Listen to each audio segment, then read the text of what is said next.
In recent news, Kaceytron spoke out of the drama when Central Committee apparently stated that he would pay 100k for someone to harm or harass Destiny. That resulted in Central Committee getting a 3-day ban on Twitch. After this drama blew over, Kaceytron then shared a thought and says that Destiny deserves a 100k bounty against him. Here is a clip and the backlash from the community. He said, I'd have to look up what he said, but honestly, who cares? Any bad things said towards Destiny, I promise you he deserves.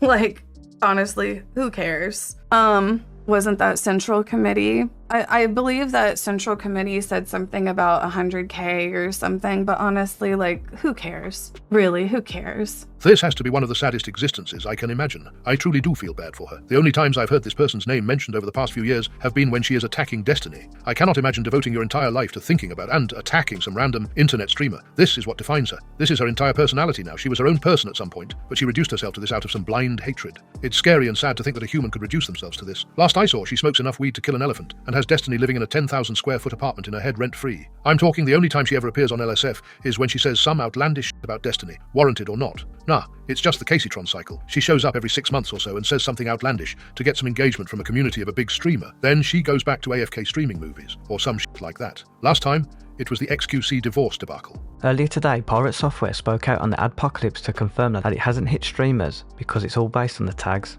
and streamers not to worry. There is no Twitch Adpocalypse. The reason people are seeing no ad revenue for the last 2 days is because none of us ever have. Twitch calculates ad revenue for a stream 3 to 4 days later, which has always been the case. It shows as no ad revenue until that calculation is done. Only Twitch Turbo revenue is shown immediately in terms of ad rev displayed. The reason some streamers were seeing reduced ad fill rates was because of their content and tags. If you had a tag with sexual or political themes of any kind, you stopped getting ad fill. This is also normal on any other platform, but now enforced by Twitch haphazardly through the tagging system. Tags are this and led to a lot of splash damage because they don't take into account context. This used to be done by content category, so the tag change is absolutely new. We've seen this tested by streamers removing their tags and immediately getting a drev back again. An Adpocalypse would denote that this is happening to everyone on the platform. It's not. Our income is exactly the same for this time of year as it ever has been. Don't have political or sexual content on your stream, category or tags, and nothing changes. There are a lot of people blowing this up to be something massive when legit nothing is going on. In all of the cases provided, it's either normal behavior or misused or mistargeted tags. It's also a lot of people suddenly discovering how ad revenue works on the platform. This is all stuff I've worked with and understood for years. It's literally how we fund the ferret rescue, which is run entirely on ads. If I didn't know how this worked, none of our business would function. No amount of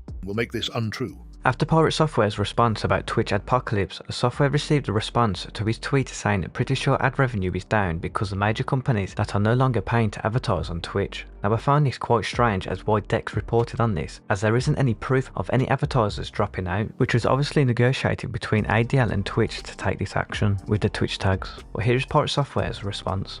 Except it's not. That article cites unverifiable sources and does not actually prove any reduction in revenue for streamers. Myself and everyone I've spoken to has had no discernible drop in ad rev outside of the tags issue provided above. The analytics page for all streamers shows this clearly. We all receive increasing revenue from ads on the last quarter of the year, in line with ad spend as normal. In January, February, this tanks internet-wide. Nothing is different here. Nothing has changed. Streamer has a little slip up. I'll tell you what, I can stream Harry Cock. Harry Cock. A Harry Cocking show.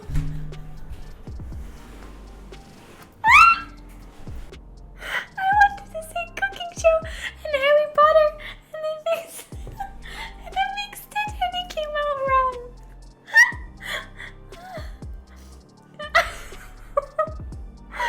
I wanted to say Harry Potter and cooking show, and somehow my brain mixed the both.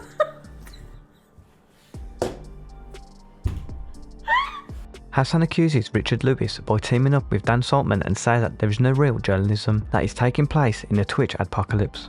Damn it, Philly, you idiot. Ludwig 2, what the f? Why is no one just asking you? They don't see how insane the attackers are? I think that most people would rather rely on Reddit and clips out of context. That's why those guys brigade LSF as aggressively as they can. I'm shocked that he hasn't like corrected this and is only just like moving off of it though.